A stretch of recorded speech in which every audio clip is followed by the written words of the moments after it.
Now, there are big developments in getting to the bottom of COVID-19 contracts, not only in Johannesburg, as you've just heard, but in the Gauteng province as well. Gauteng Premier David Makhura has suspended the head of the provincial health department, Mkhu-luli Lukhele.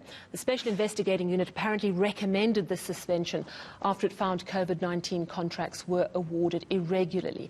Now, Vuyo Mhaga, spokesperson for the Gauteng Premier David Makhura, joins us now. Good evening. Thank you very much for your time. First of all, just relating to the item we've just heard, the eNCA exclusive relating to the city of Johannesburg, is that part of the SIU's Gauteng COVID irregularity investigation, or are they separate matters entirely?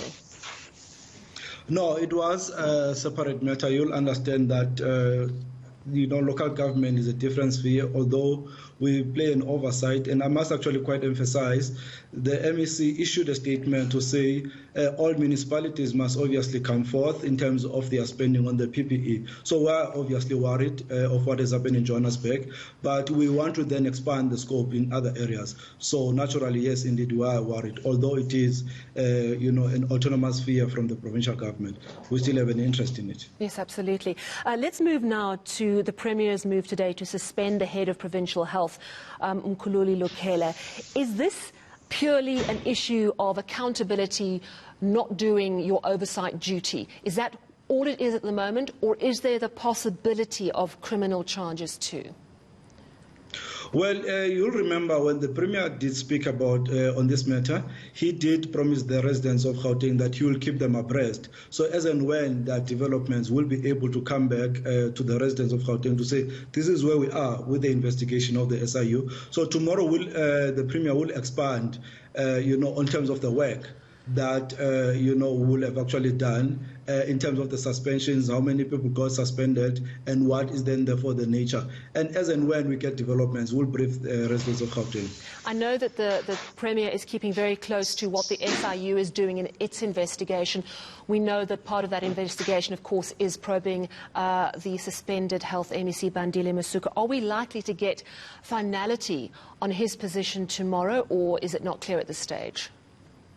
No, it's not yet clear. As we're saying, this is not necessarily the final report. So it's a bit of work that is being done. That's why the Premier have said that he will take the residents of Gauteng step by step. So when all the finality is done, and obviously then we'll appreciate where we are. So at the moment, we're then saying the HOD ought to have actually exercised more of his responsibility as an accounting officer. And the report says that he did not necessarily do that. On the basis of that, the Premier felt that he must be on precautionary leave. All right, so the SIU could be alerting you to problems, but I also know that the Gauteng government is doing their own internal disciplinary processes. Due to that, are we likely to see more suspensions in Gauteng in the coming days?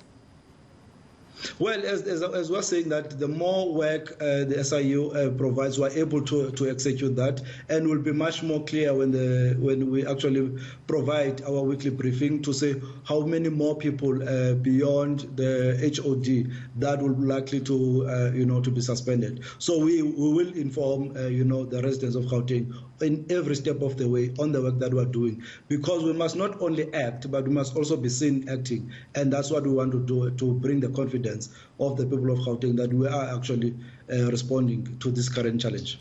As you get more updates from the SIU and as you start to probe into what actually happened, I know that initially the Premier said that he felt a lot of this corruption was opportunists who jumped in when they realized the open tender system had changed, because there was this rush to procure stuff, because we knew, of course, the whole world was trying to procure items. Do you think that's the main reason this gap was created? Or do you think that there's also room to say that people just circumnavigated the system a little to try and be as quick as possible? I'm trying to be as kind as possible to see if there's any room for human error, or if you're just saying flat out this was a case of a feeding frenzy. Well, it will have been literally the latter, because if you have to then track, the open tender system that Gauteng have actually implemented, that produced clean audits, that actually the good governance was in place, everyone will understand what was basically. So there were more stringent measures that were implemented in Gauteng through the open tender system, as I'm saying, that produce a great, good governance reports. So because of this emergency, so then you then saw what the Premier terms, the hyenas rushing in and actually do the loot. And we are quite happy that the SIU is starting to bite across Gauteng, not necessarily, across South Africa, not necessarily in Gauteng. And actually this must send a lesson that we are here to serve the people of South Africa and the people of Gauteng. I think it was Kusatu who I spoke to a few weeks ago, who said they expressly warned the government that looting would happen and they were ignored. Well, I will not necessarily engage in terms of COSATU because I don't know at what level, so I won't necessarily to have that privileged information.